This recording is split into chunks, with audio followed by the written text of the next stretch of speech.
Hello, my name is Monica Ashley. I'm a chaplain here at Novant Matthews Medical Center. Today, I'm going to be reading Amos and Boris by William Steig.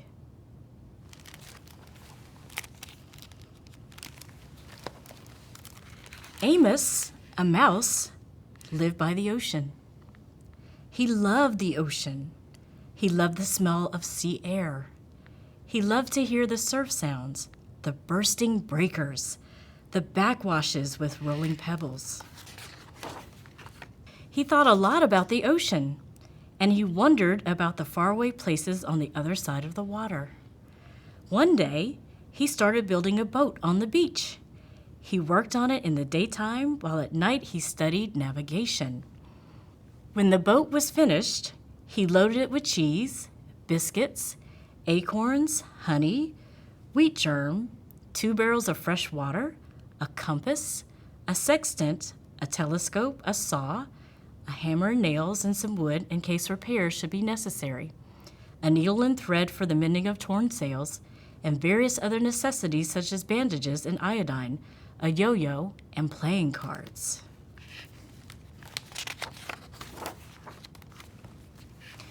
On the 6th of September, with a very calm sea, he waited till the high tide had almost reached his boat.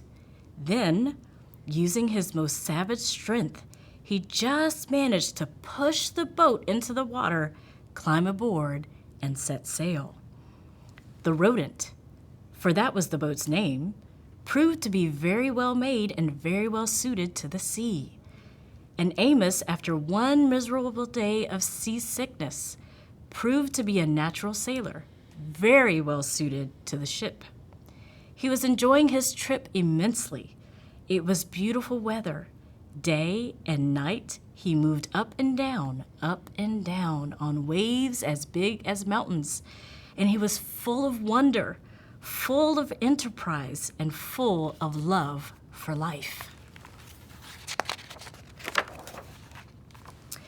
One night, in a phosphorescent sea, he marveled at the sight of some whales spouting luminous water, and later, lying on the deck of his boat, gazing at the immense starry sky, the tiny mouse Amos, a little speck of a living thing in the vast living universe, felt thoroughly akin to it all. Overwhelmed by the beauty and mystery of everything, he rolled over and right off the deck of his boat into the sea. "Help!" he squeaked as he grabbed desperately at the rodent. But it evaded his grasp and went bowling along under full sail, and he never saw it again. And there he was. Where? In the middle of the immense ocean, 1,000 miles from the nearest shore, with no one else in sight, as far as the eye could see, and not even so much as a stick of driftwood to hold on to. Should I try to swim home? Amos wondered. Or should I just try to stay afloat? He might swim a mile, but never 1,000. He decided to just keep afloat, treading water and hoping that something, who knows what, would turn up to save him. But what if a shark or some big fish or a horse mackerel turned up? What was he supposed to do to protect himself? He didn't know.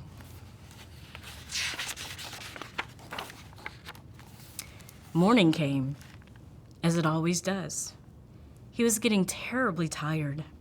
He was a very small, very cold, very wet, and worried mouse. There was still nothing in sight but the empty sea. Then, as if things weren't bad enough, it began to rain. At last the rain stopped, and the noonday sun gave him a bit of cheer and warmth in the vast loneliness. But his strength was giving out. He began to wonder what it would be like to drown. Would it take very long? Would it feel just awful? Would his soul go to heaven? Would there be other mice there? As he was asking himself these dreadful questions, a huge head burst through the surface of the water and loomed up over him. It was a whale. "What sort of fish are you?" the whale asked. "You must be one of a kind." "I'm not a fish," said Amos. "I'm a mouse, which is a mammal, the highest form of life. I live on land." "Holy clam and cuttlefish," said the whale. "I'm a mammal myself, though I live in the sea.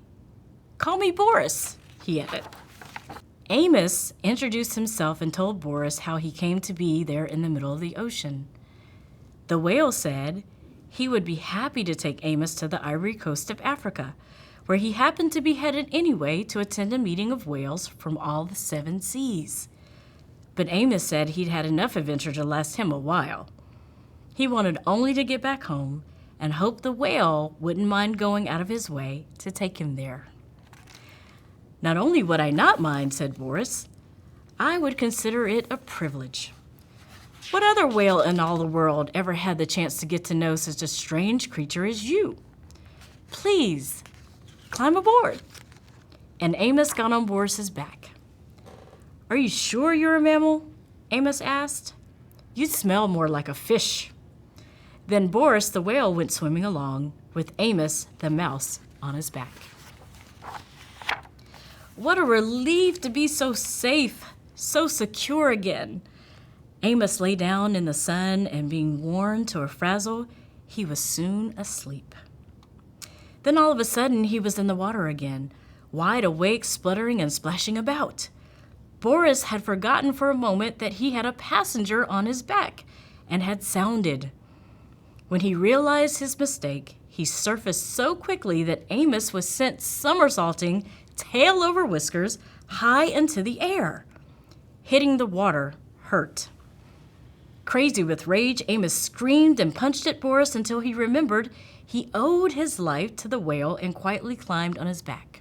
From then on, whenever Boris wanted to sound, he warned Amos in advance and got his okay, and whenever he sounded, Amos took a swim.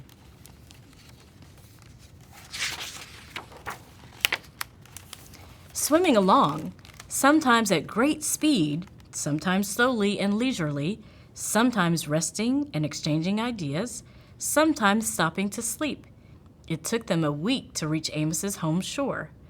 During that time, they developed a deep admiration for one another. Boris admired the delicacy, the quivering daintiness, the light touch, the small voice, the gem-like radiance of the mouse. Amos admired the bulk, the grandeur, the power, the purpose, the rich voice, and the abounding friendliness of the whale. They became the closest possible friends. They told each other about their lives, their ambitions. They shared their deepest secrets with each other. The whale was very curious about life on land and was sorry that he could never experience it. Amos was fascinated by the whale's accounts of what went on deep under the sea. Amos sometimes enjoyed running up and down the whale's back for exercise. When he was hungry, he ate plankton. The only thing he missed was fresh, unsalty water. The time came to say goodbye. They were at the shore. "I wish we could be friends forever," said Boris. "We will be friends forever, but we can't be together. You must live on land, and I must live at sea. I'll never forget you, though. And you can be sure I'll never forget you," said Amos.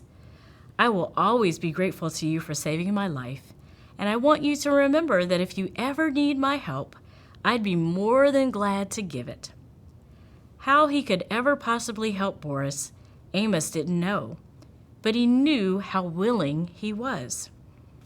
The whale couldn't take Amos all the way into land.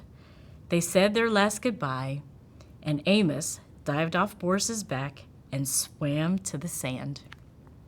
From the top of a cliff, he watched Boris spout twice and disappear. Boris laughed to himself. How could that little mouse ever help me? Little as he is, he's all heart. I love him, and I'll miss him terribly. Boris went on to the conference of the Ivory Coast of Africa. and then went back to a life of wailing about, while Amos returned to his life of mousing around, and they were both happy. Many years after the incidents just described, when Amos was no longer a very young mouse, and when Boris was no longer a very young whale, there occurred one of the worst storms of the century, Hurricane Yetta. And it just so happened that Boris, the whale, was flung ashore by a tidal wave and stranded on the very shore where Amos happened to make his home.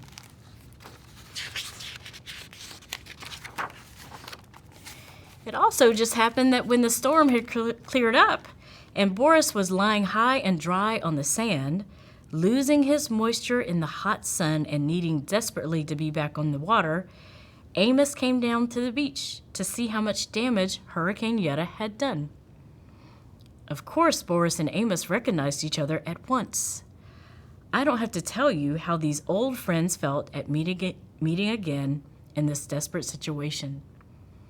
Amos rushed toward Boris. Boris could only look at Amos.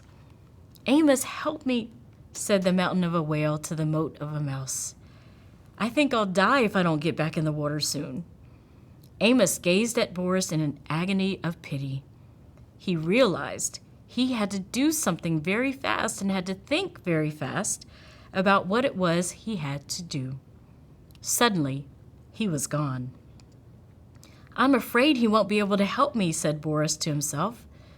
"Much as he wants to do something, what can such a little fellow do?"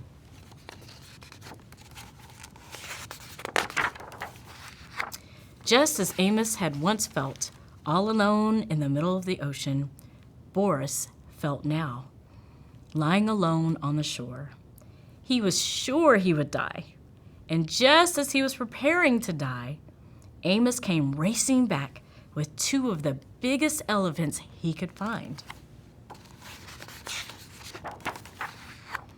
Without wasting time, these two good-hearted elephants got to pushing with all their might as Boris's huge body until he began turning over, breaded with sand, and rolling down toward the sea. Amos, standing on the head of one of the elephants, yelled instructions, but no one heard him. In a few minutes, Boris was already in water, with waves washing at him, and he was feeling the wonderful wetness. You have to be out of the sea really to know how good it is to be in it, he thought. That is, if you're a whale. Soon he was able to wiggle and wiggle into deeper water. He looked back at Amos on the elephant's head. Tears were rolling down the great whale's cheeks. The tiny mouse had tears in his eyes too. "Goodbye, dear friend," squeaked Amos. "Goodbye, dear friend," rumbled Boris, and he disappeared in the waves. They knew they might never meet again. They knew they would never forget each other. That's our story for today, little friends.